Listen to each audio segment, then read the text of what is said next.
जैसा कि हम पिछली कक्षा में पढ़ चुके हैं अभी, राजस्थान का एकीकरण।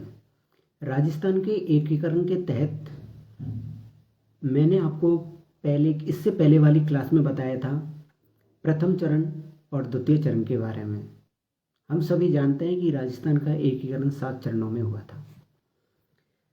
चरणों के रूप में हमारा चल रहा है। पहला चरण हमने बता दिया, मत्स्य संघ है, जो 18 मार्च 1948 को था। द्वितीय चरण पूर्व राजस्थान संघ या राजस्थान संघ, जो 25 मार्च 1948।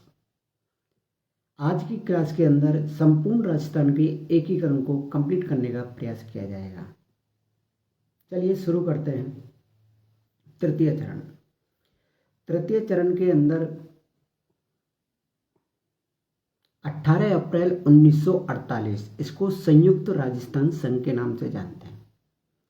संयुक्त राजस्थान संघ क्यों कहते हैं? क्योंकि पूर्वी राजस्थान संघ है, उसके अंदर उदयपुर रियासत का विलय होता है। इसमें कारण 25 मार्च 1948 जैसे ही पूर्व राजस्थान संघ का उद्घाटन होता है, उसके ठीक 3 दिन बाद 28 मार्च 1948 को उदयपुर के महाराणा भूपाल सिंह ने अपनी औपचारिक स्वीकृति किसके पास भेज दी? रियासती विभाग के पास भेज दी कि मैं पूर्व राजस्थान संघ में शामिल होने के लिए तैयार हूँ। इसी आधार पर तारीख डिसाइड हुई थी 18 अप्रैल 1948 और लेकिन उसने अपनी शामिल होने के लिए 3 शर्तें रख दी। महाराणा भूपाल सिंह मेवाड़ राजवंश से हैं और हम सब जानते हैं कि मेवाड़ राजवंश किसी के आगे झुकने वाला नहीं था, ना झुका है और ना झुका होगा। इसी आधार पर हमने देखा कि महाराणा भूपाल सिंह ने 3 शर्तें रखी। नंबर 1 शर्त कि जो संयुक्त राजस्थान संघ बनेगा उसका जो राज्य प्रमुख होगा वो वंशानुगत होगा। ये कह दिया उसने कि वंशानुगत राज्य प्रमुख का पद सृजित किया जाए। नंबर 1 बात। दूसरी बात ये कह दी कि 20 लाख रुपए प्रिवी पर्स राशि दी जाए और तीसरी बात उदयपुर को संयुक्त राजस्थान की राजधानी बनाया जाए। राजधानी बनाने में कोई दिक्कत नहीं, प्रिवी पर्स देने में और वंशानुगत राज्य प्रमुख बनाने में 2 बड़ी समस्या थी। रियासती विभाग ने प्रिवी पर्स के मामले में बीच का निकाला सिस्टम कि 20 लाख रुपए हम आपको नहीं देंगे, हम आपको प्रिवी पर्स की राशि के रूप में 10 लाख रुपए देंगे। 5 लाख रुपए वार्षिक वेतन भत्ता दिया जाएगा राज्य प्रमुख का और 5 लाख रुपए मेवाड़ की राजवंश की जो गौरवशाली परंपरा रही है उसके लिए धार्मिक अनुष्ठान के रूप में 5 लाख रुपए देंगे आपको। इस तरह 10 + 5 + 5 बराबर 20 लाख रुपए देना स्वीकार किया और जो महाराणा ने स्वीकार कर लिया कि ठीक है, मुझे 10 लाख रुपए, मुझे तो 20 लाख रुपए चाहिए, चाहे तुम किस तरीके दे रहे हो उससे मुझे कोई मतलब नहीं है। ये बात होती महाराणा भोपाल सिंह के संबंध में। राजधानी तो बनाने में कोई दिक्कत नहीं, उदयपुर को राजधानी बना देते हैं, राजस्थान का भाग है। एक बात आती है कि वंशानुगत राज प्रमुख, इसमें बीच का तरीका निकाला, कहा कि आपको हम आजीवन राज प्रमुख बनाएंगे, वंशानुगत नहीं कर सकते राज प्रमुख को। तो उसे राज प्रमुख का पद है वो वंशानुगत नहीं करके महाराणा भूपाल सिंह के आजन्म राज प्रमुख का पद कर दिया। इस पर महाराणा भूपाल सिंह जी ने तीनों ही बातें स्वीकार कर ली और 28 मार्च से लेकर इतना होते होते 18 अप्रैल आ गई और 18 अप्रैल 1948 को संयुक्त राजस्थान संघ का उदयपुर के अंदर उद्घाटन हुआ। उद्घाटन के बाद में हमने बात कर ली शर्तों के बारे में, अनुष्ठान के बारे में। साथ ही ये कह दिया कि संयुक्त राजस्थान संघ है उसकी जो राजधानी तो रहेगी उदयपुर, लेकिन कोटा के अंदर प्रति वर्ष एक अधिवेशन आयोजित किया जाएगा। जिस पर महाराणा ने अपनी सहमति कह दी कि हर साल एक अधिवेशन जो विधानसभा का होगा वो एक कोटा के अंदर होगा। और इसका उद्घाटन किया था पंडित जवाहरलाल नेहरू ने, जो हम भारत सभी जानते हैं भारत के प्रथम प्रधानमंत्री। मेवाड़ महाराणा भूपाल सिंह को आजीवन राज प्रमुख के पद से बनाया गया। माणिकलाल वर्मा संयुक्त राजस्थान के प्रधानमंत्री नियुक्त हुए। ठीक है, यहाँ तक कोई दिक्कत नहीं। अब बात आती है राज प्रमुख। पूर्व राजस्थान संघ के अंदर राज प्रमुख थे महाराणा भीम सिंह द्वितीय, जो कोटा के थे। उनको क्या बनाया गया, वरिष्ठ उपराज प्रमुख बना दिया गया था। पिछले चरण के अंदर 2 वरिष्ठ उपराज प्रमुख थे, एक तो वरिष्ठ और एक कनिष्ठ था। उन दोनों को ही कनिष्ठ राज प्रमुख की संज्ञा दे दी गई। और वो कौन से, बूंदी के महाराज बहादुर सिंह और डूंगरपुर के महाराज लक्ष्मण सिंह, दोनों को कनिष्ठ उपराज प्रमुख बनाया गया। इस तरह से अब हम मंत्रिमंडल गठन की बात आती है तो माणिकलाल वर्मा प्रधानमंत्री संयुक्त राजस्थान संघ के बना दिए गए। उनके मंत्रिमंडल के अंदर कौन कौन शामिल है इस बारे में अपन जानकारी करते हैं। तो गोकुललाल असावा जो शाहपुरा के अंदर प्रधानमंत्री थे अपने द्वितीय चरण में, आपको सब जानते हैं गोकुललाल असावा, उनको क्या किया गया था, उनको भी इसमें शामिल कर लिया गया था मंत्रिमंडल के अंदर, माणिकलाल वर्मा मंत्रिमंडल के अंदर। उदयपुर से प्रेम नारायण माथुर, भूरेलाल बया और मोहनलाल सुखाड़िया। प्रेम नारायण माथुर, भूरेलाल बया और मोहनलाल सुखाड़िया उदयपुर से शामिल हुए। क्यों? क्योंकि उदयपुर राजधानी है तो वहाँ का वर्चस्व तो ज़्यादा होगा। भोगीलाल पंड्या डूंगरपुर से हैं और अविन हरी कोटा से और ब्रज सुंदर शर्मा बूंदी से। इनको माणिकलाल वर्मा मंत्रिमंडल में शामिल किया गया। माणिकलाल वर्मा प्रधानमंत्री बने 18 अप्रैल 1948 को। जैसे संयुक्त राजस्थान का हुआ था उच्च चरण के अंदर, यानी तीसरे चरण में जो प्रधानमंत्री के पद पर राजस्थान एक ही रंग के दौरान हम पढ़ते हैं वो माणिकलाल वर्मा पढ़ते हैं। और राज प्रमुख तो हम सब जानते हैं, भूपाल सिंह को आजीवन राज प्रमुख बनाया गया था, वंशानुगत राज प्रमुख नहीं बनाया गया था। जबकि ये महाराणा भूपाल सिंह ने वंशानुगत राज प्रमुख की मांग करी थी, लेकिन उनको वंशानुगत नहीं बनाया गया, आजीवन बनाया गया।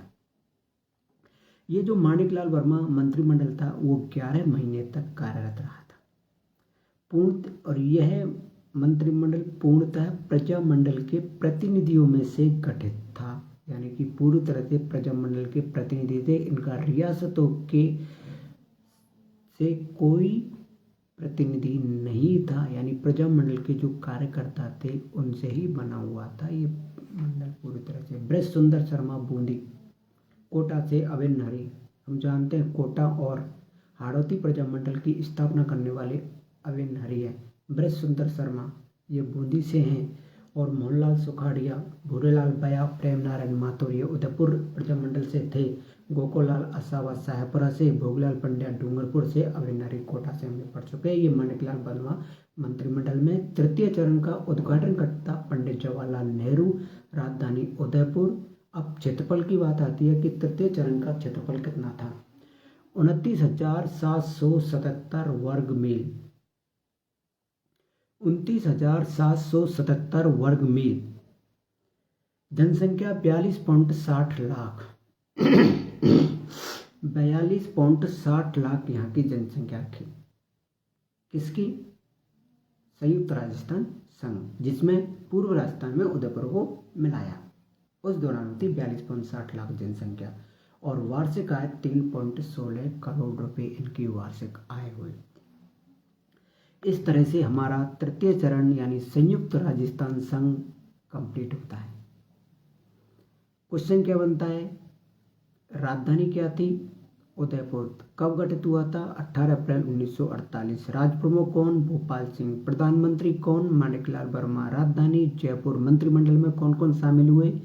कितने महीने कार्यरत रहा था? 11 महीने। पूर्णतः प्रजामंडल के कार्यकर्ताओं से संगठित था, यानी इसमें रियासतों का कोई योगदान नहीं था इसके अंदर। प्रिवी पर्स 20 लाख रुपए, 10 प्रिवी पर्स का डिवाइड पूछे, 10 लाख रुपए प्रिवी पर्स के रूप में, 5 लाख रुपए धार्मिक अनुष्ठान और 5 लाख रुपए राज्य प्रमुख का वेतन भत्ता। इस प्रकार से हम ये तृतीय चरण को हम कंप्लीट करते हैं। अब यहाँ अपना तृतीय चरण कंप्लीट हो जाता है तो हमारे पास में जयपुर रियासत, जोधपुर रियासत, बीकानेर रियासत, जयपुर, जोधपुर, बीकानेर, जैसलमेर रियासत, सिरोही रियासत, बड़ी रियासतों के अंदर ये रियासतें अलग हैं। अभी इनके बारे में अपन को आगे कौन सी रियासत किस चरण के अंदर शामिल होती है, किस चरण में क्या होता है, कौन सी समिति गठित होती है, राजधानी को लेकर विवाद होता है, जयपुर और जोधपुर के बीच में होता है, आरपीएससी को लेकर विवाद होता है, जयपुर और अजमेर के बीच विवाद होता है, रियासतों में कौन कौन सी जगह आरपीएससी कार्यरत थी, रियासतों में कौन कौन सी जगह उच्च न्यायालय कार्यरत थे, कौन सी समिति ने क्या कहा था, किस किस से पारित दी थी, इन सब के बारे में अपन चतुर्थ चरण, पंचम चरण, छठा चरण और सातवें चरण के बारे में पढ़ते हैं। चौथे चरण के अंदर बात करते हैं अपन तो मई 1948 में, अभी तक क्वेश्चन नहीं आया, आगे के एग्जामों में आ सकता है। मई 1948 में सिरोही राज्य का प्रबंध मुंबई सरकार को सौंप दिया गया। हमने पढ़ा 3 चरण होता है सिरोही का, राजस्थान में एकीकरण नहीं हुआ। मई 1948 में सिरोही का जो प्रबंध है बम्बई सरकार को सौंप देता है। कौन सौंपता है? ऐसा काम भारत सरकार करती है। और जैसलमेर का प्रबंध अपने हाथों में खुद रखती है। 2 रियासतें साइड कीजिए, इस चरण में उनका कोई संबंध नहीं है। सॉरी, जैसलमेर का है, सिरोही को साइड में कीजिए, जैसलमेर भारत सरकार अपने पास रख रही है। अब देखते हैं क्या होता है। जब वृहद राजस्थान की मांग आती है तो 4 बड़ी रियासत है क्षेत्रफल के हिसाब से, जयपुर, जोधपुर, जैसलमेर और बीकानेर। वृहद यानी बड़ा, बड़ा यानी जो क्षेत्रफल के हिसाब से 4 बड़ी रियासतें हैं, उनका वृहद राजस्थान में विलय होगा। हमारे राम मनोहर लोहिया उस वक्त समाजवादी दल के नेता थे। उन्होंने क्या कहा था कि उनकी अध्यक्षता में राजस्थान आंदोलन समिति का गठन हुआ।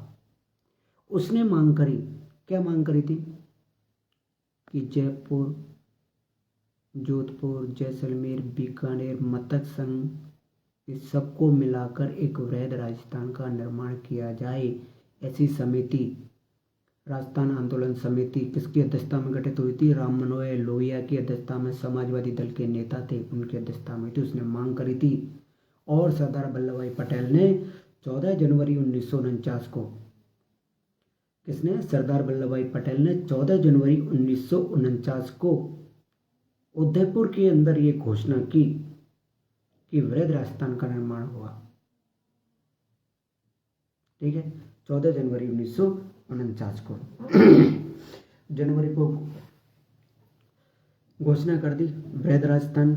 उद्घाटन के लिए आते हैं अपन 30 मार्च 1949 को तारीख फिक्स कर दी जाती है। 30 मार्च 1949 को वृहद राजस्थान का उद्घाटन होगा। 30 मार्च को अपन राजस्थान दिवस मनाते हैं, लेकिन हाल ही में राज्य सरकार ने राजस्थान दिवस मनाने का कार्यक्रम करंट के हिसाब से कर दिया है। आप करंट को फोकस कर सकते हैं। ऑप्शन बी से क्वेश्चन है, 30 मार्च आता है या जो करंट में मार्च में चल रहा है कि नववर्ष हिंदू धर्म के हिसाब से उसकी पहली तारीख को अपन राजस्थान दिवस मनाते हैं। उस हिसाब से ये ऑप्शन के हिसाब से आंसर करना है कि राजस्थान दिवस कब मनाया जाता है। राजस्थान दिवस 30 मार्च को मनाया जाए। राजस्थान दिवस का समारोह इस वक्त कौन सी तारीख में मनाया गया है, किस बार मनाया गया है, वो करंट में देख लेना। जयपुर और जोधपुर के बीच में राजधानी को लेकर विवाद हो जाता है कि वृहद राजस्थान बना रहे हैं। ठीक है, कोई बात नहीं, बना दिया। जयपुर वाले कहते हैं हमारे यहाँ राजधानी बनाओ, जोधपुर वाले कहते हैं हमारे यहाँ राजधानी कहते हो। रियासती विभाग क्या करता है? सत्यनारायण बी.आर. पटेल समिति का गठन करता है। कौन करता है? बी.आर. पटेल। और रियासती विभाग में कौन था? सरदार वल्लभ भाई पटेल। उन्होंने कह दिया कि बी.आर. पटेल समिति गठन होगा और उस समिति के अंदर कौन है? B.R. पटेल समिति है जो मुख्य सचिव है उस वक्त के पंजाब के। Colonel S.C. पुरी और H.P. सिन्हा और पुरी 2 सदस्य और उसके साथ में 3 सदस्यीय समिति जयपुर और जोधपुर को राजधानी को लेकर विवाद को लेकर गठित हुई थी। आगे समझो आपने। B.R. पटेल समिति क्यों गठित हुई? जयपुर और जोधपुर के बीच में राजधानी को लेकर। H.P. सिन्हा और T.C. पुरी दोनों सदस्य थे इसमें। सत्यनारायण राव समिति गठित हुई कि जयपुर के बजाय अजमेर को राजधानी बना हुई है। लोग मांग करने लगे कि अजमेर बनाओ, अजमेर सेंटर में राजस्थान के में तो अजमेर होना चाहिए। तो फिर सत्यनारायण राव समिति गठित करी और इसमें बी विश्वनाथन और B.K. गुप्ता, V विश्वनाथन और B.K. गुप्ता 2 सदस्य इसके अंदर शामिल कर लिए। एक आगे हम समिति पढ़ते हैं शंकरदेव समिति। अलवर और भरतपुर को लेकर करते हैं वो दोनों, भरतपुर और धौलपुर को लेकर करते हैं B.R. शंकरदेव समिति। उन दोनों की डिमांड थी कि भौगोलिक आधार पर और भाषा के आधार पर कि हमें यूपी के अंदर शामिल किया जाए। उसके लिए शंकरदेव समिति हुई। शंकरदेव समिति की सिफारिश पर ही भरतपुर धौलपुर को राजस्थान में शामिल किया गया, जो अपन उसको पंचम चरण के अंदर पढ़ेंगे। अब सत्यनारायण समिति ने अपनी सिफारिश दे दी, नहीं राजधानी तो जयपुर ही रहेगी। अजमेर वालों RPSC ले लो तुम, खनिज विभाग दे दो उदयपुर के लिए, कृषि विभाग कर दो भरतपुर, शिक्षा विभाग दे दो बीकानेर,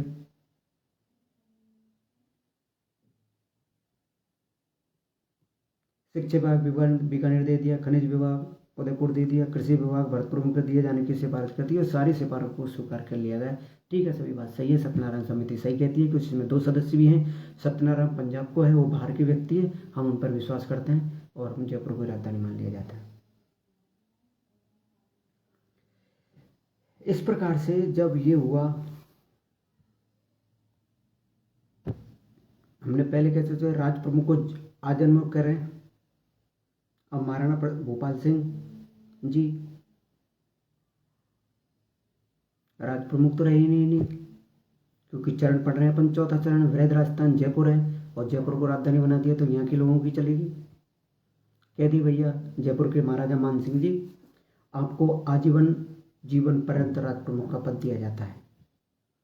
अब भोपाल सिंह ने कहा ये मेरे साथ क्या हुआ?